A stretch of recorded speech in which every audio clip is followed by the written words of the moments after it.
नाज़रीन, जाली हुकूमतें जो बनाई गई हैं, इनके फार्म 47 भी जाली हैं, इनकी हरकतें भी जाली हैं। और जब कोई ऑर्गेनिकली काम करता है या कोई ऐसे काम करता है जैसे असली काम होता है, तो इन्हें तकलीफ भी बहुत होती है और वो दिखाई भी दे रही है।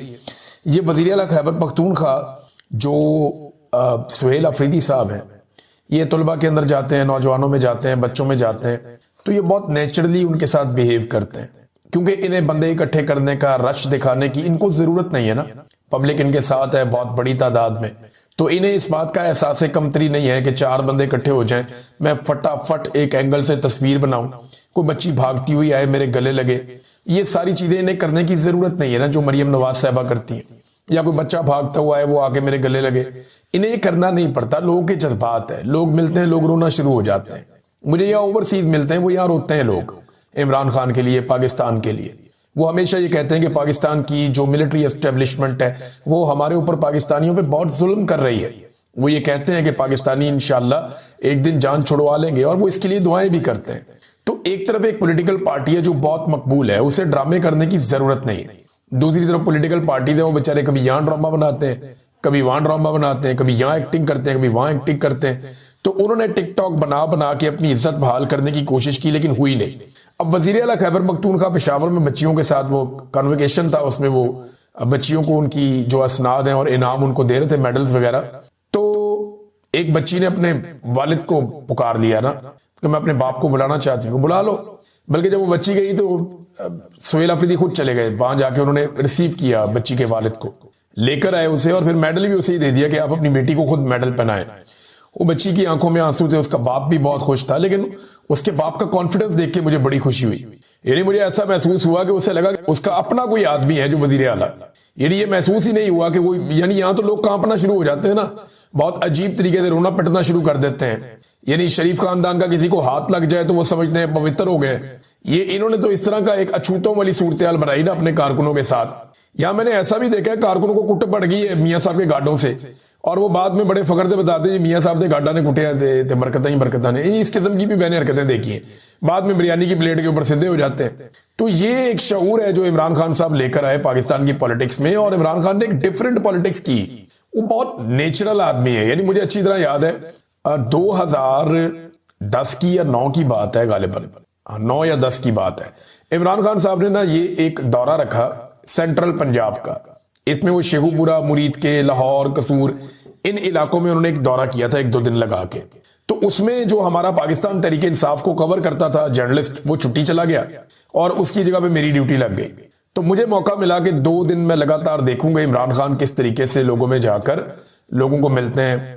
तो मैंने महसूस किया जहां इस आदमी को हंसी आती थी ये खुलकर हंसता था, जहां इमरान खान को गुस्सा आता था ये खुलकर गुस्सा भी करता था। यानी एक मैं आपको छोटा सा वाकया बताता हूं, अब क्योंकि ये खबर तो नहीं है लेकिन मैंने खुद इसको वाकये को अपनी आंखों से देखा है।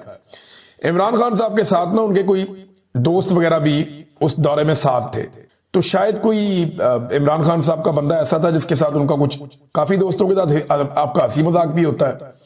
तो वो सामने खड़ा हुआ था, तो एक जगह पे इमरान खान साहब को लोगों ने सड़क पे जबरदस्ती रोक लिया इकट्ठे होकर, और उन्होंने कहा जी हम आपको पगड़ी पहनाना चाहते हैं। वो इमरान खान साहब को स्टेज पे ले गए, वो पगड़ी पहना रहे थे ना, तो सामने जो बंदा था ना वो हंस रहा था। तो मुझे आज भी याद है इमरान खान, इसको हटाओ। तो यानी बड़ा नॉर्मल बिहेव करता है इमरान खान नेचुरली।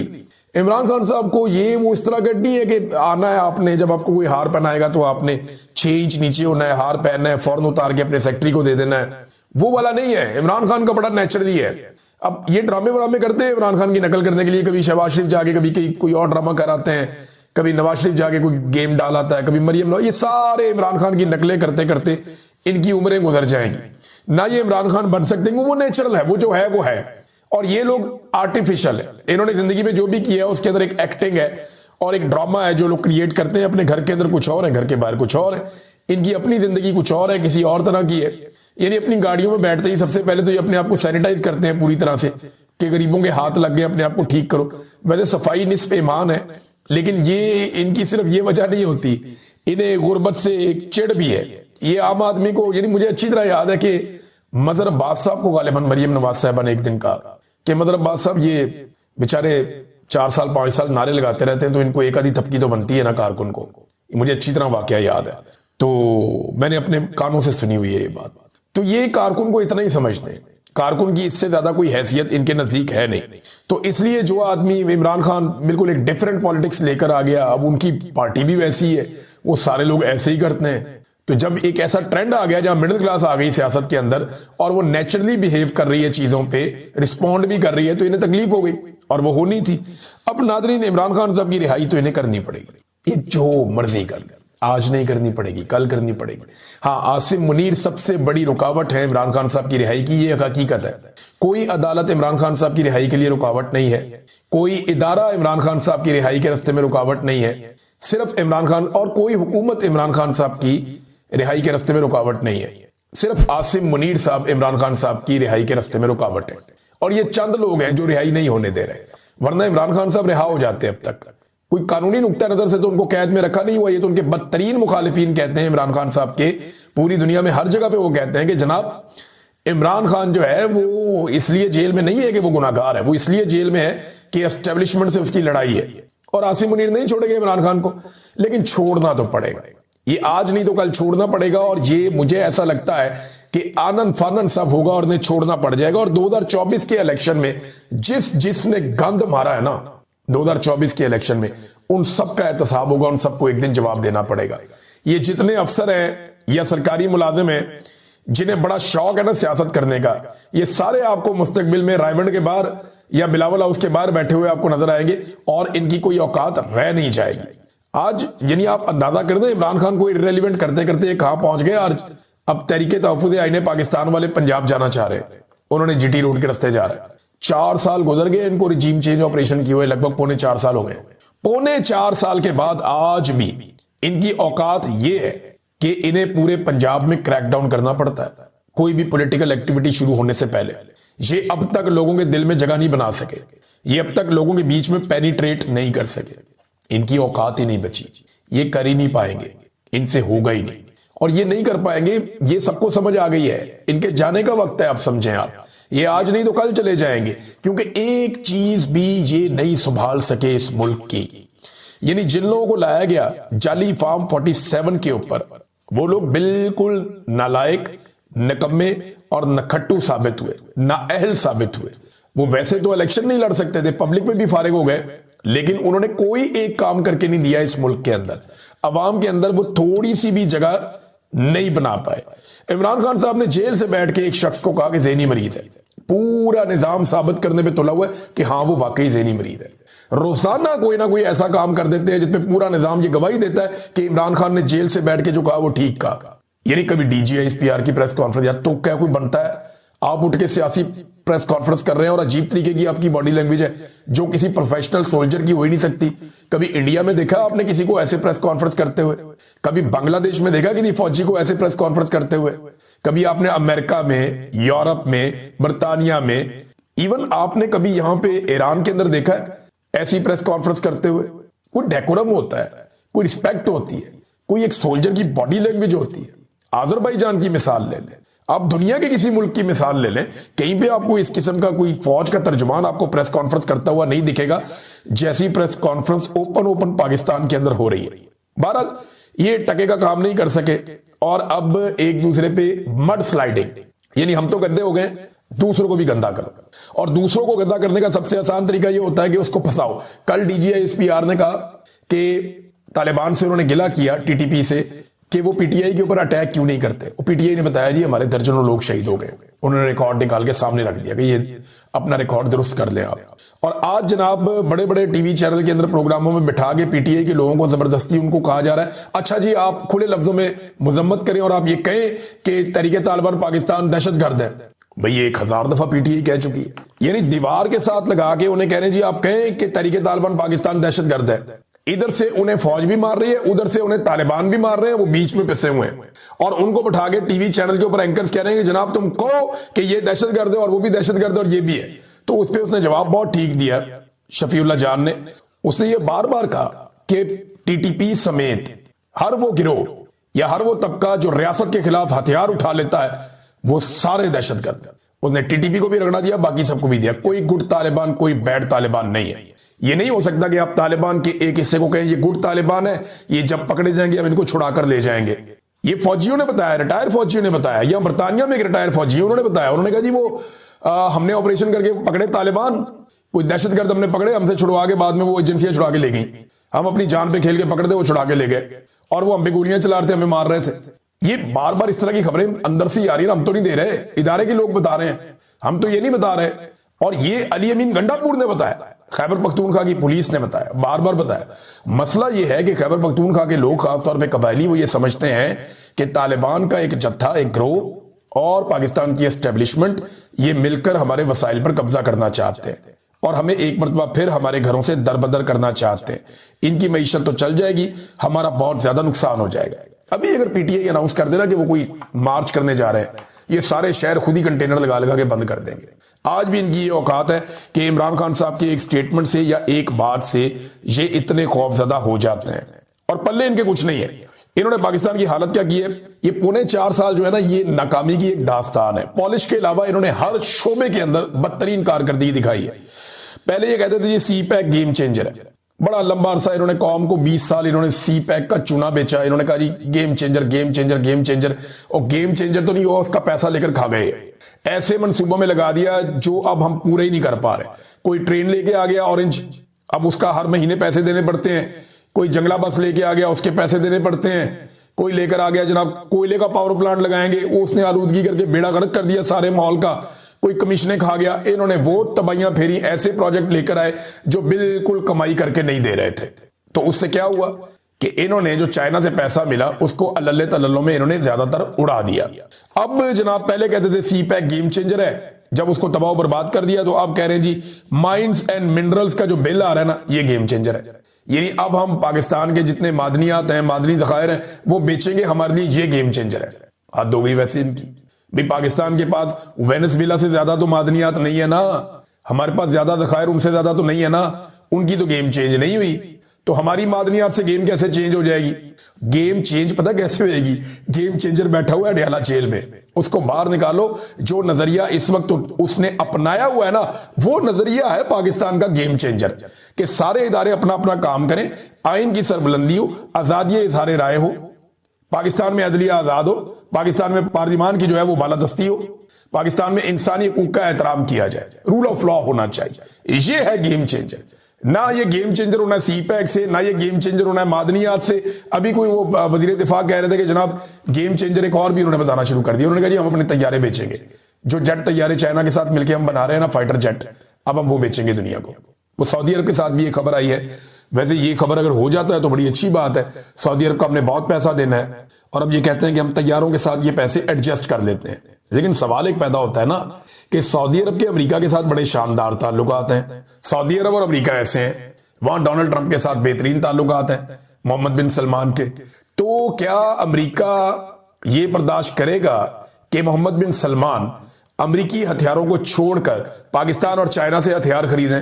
देखें ये बड़ा ट्रिकी क्वेश्चन है, इसका जवाब अभी हमारे पास नहीं है। लेकिन अगर पाकिस्तान कामयाब हो जाता है अपने तैयारे उन्हें देने, यानी जब तक हमारे पर कर्जा चढ़ा हुआ है, हमने इतना पैसा देना है सऊदी अरब का, हमारे ऊपर उनका कर्जा है अरबों डॉलर का, तो अगर उसके बदले में कुछ तैयारे एडजस्ट हो जाते हैं तो ये होगा तो अच्छा ही, लेकिन होगा कैसे भाई? अमेरिकन अपने तैयारों के अलावा अपने गाहकों को कुछ और खरीदने नहीं देंगे। अमेरिकन सिर्फ अपना हथियार खरीदने देंगे। अमेरिका के साथ उनके दिफाई मुआहदे हैं बड़े तगड़े सऊदी अरब के। ये कहानी तो सुना दी ख्वाजा आसिफ ने, लेकिन इसकी हकीकत क्या है ये भी हम कुछ कह नहीं सकते। भारत ने एक स्टेटमेंट दिया नाज़रीन, बड़ा ही घटिया स्टेटमेंट आया भारत की तरफ। भारत ने कोई रियासत ने नहीं दिया, उनके तजियाकार बार बार ये बात कर रहे हैं। भारतीय तजियाकार कहते हैं जी जैसे वेनेजुएला के सदर को उठा के ले गया ना अमेरिका, वैसे ही हम पाकिस्तान से आसिम मुनीर को उठा के ले जाते हैं। क्यों? हलवा है, खाला जी का वाड़ा है, आओगे आके यहां से उठाकर ले जाओगे आसिम मुनीर को? ऐसे नहीं होगा भाई। पहले अपना जो है वो जहाजों का मलबा उठा के ले जाओ जहां जहां पे वो गिरा हुआ है, तो जहाजों का मलबा उठा लो। हमें पाकिस्तान में आसिम मुनीर साहब की सियासत में मुदाखलत और आइन और कानून की धज्जियां उड़ाने और इंसानी हकूक की पामालियों पे बेशक हमें बहुत तहफ़्फ़ुज़ात है, बहुत गुस्सा है, लेकिन हम यहां करेंगे जो करना होगा पाकिस्तान के अंदर, और इंशाल्लाह हम यहां पे हर उस आदमी को सजा देंगे जो आइन तोड़ेगा, जो गद्दारी करेगा। इंडिया जरा जो है ना वो इस मामले से बाहर ही रहे, तो आओगे उठा के ले जाओगे, हम आपको कहेंगे हैप्पी बर्थडे टू यू, तो ऐसे नहीं होना। हम यहां सजा देंगे इस कौम के हर मुजरिम को। एक वक्त आएगा, याद रखिएगा, जितने डिक्टेटर कब्रों में चले गए हैं ना, इनकी कब्रों का भी ट्रायल होगा। ये कौम एक दिन जागेगी और ये एहतसाब करेगी और हिसाब मांगेगी, क्योंकि यहां पे 1 लाख आदमी के करीब खून बह चुका है। लगभग 1 लाख पाकिस्तानी अब कत्ल हो चुके हैं अब तक की इतलात के मुताबिक। जितना आप सारा दहशतगर्दी और इनकी गलत पॉलिसियों को आप उठाकर देख लें, तो ये सारे कत्लों का बोझ किसके ऊपर है? ये डिक्टेटर्स और उनकी गलत पॉलिसियों के ऊपर है। तो पाकिस्तान में इंशाल्लाह हर जालिम का एहतसाब होगा। एक दिन सब जालिम अंजाम को पहुंचेंगे, मगर ये सारा कुछ हम पाकिस्तानी खुद करेंगे इंशाल्लाह। नाज़रीन, ट्रंप की नजरें अब ग्रीनलैंड पे है। ये ग्रीनलैंड आप, ये ज्यादातर आइसी किस्म की जमीन है, बहुत यहाँ पे बर्फ है, लेकिन यहां पे भी जियोलॉजिकल सर्वेज कुछ बताते हैं कि मालो दालत हो सकता है। लिहाजा ट्रंप की यहां पे नजरें कहते दिफाई नुक्ता नजर से बहुत इंपॉर्टेंट है। अब वहां मुसीबत पड़ी हुई है कि ट्रंप क्या ये भी कर देगा। देखिए, अमेरिकन की प्रोफेशनलिज्म को आपको मानना पड़ेगा, उनके फौजियों की। जब वो एबटाबाद में आए ना, तो उनका कोई नुकसान नहीं हुआ। वो यहां से कैसा जबरदस्त ऑपरेशन करके वो उसामा बिन लादेन को उठाकर दे गए। ये बड़े लंबे अरसे तक फौजी हमें ये कहते रहे कि जी वो तो आया ही नहीं, उसामा बिन लादेन यहां था ही नहीं, ये तो सारा झूठ ऑपरेशन है। फिर एक दिन हमने इनसे कहा कि यार ये बात तुम लोग खुद क्यों नहीं करते कि उसामा बिन लादेन यहां पे नहीं था और अमेरिका नहीं उठाकर देकर गया। हमें रोजाना कह देते हो कि जनाब हम ये बात करें, मीडिया को रोजाना आप कहते हैं कि हमारे पास जराए से खबर आई, सिक्योरिटी जराए, उसामा बिन लादेन नहीं था, ये था वो था। खुद कह दो, खुद इन्होंने कभी नहीं कहा। तो फिर मीडिया को भी समझ आई कि नहीं, उसामा बिन लादेन को ही चुप कर लेकर गए हैं वो। तो उन्होंने बड़ा प्रोफेशनल ऑपरेशन किया था एबटाबाद में, जहां पाकिस्तान की मिलिट्री की इंस्टॉलेशंस हैं। अब जब वेनेजुएला में उन्होंने ऑपरेशन किया है, तो 55 उन्होंने फौजी कमांडो और अफसरान उनके मारे हैं, क्यूबा के और वेनेजुएला के। अमेरिकन फौजी इतनी तैयारी के साथ इतने तगड़े होके आए थे, एक भी अमेरिकी फौजी नहीं मारा गया। 55 के मुकाबले में एक भी नहीं मारा गया।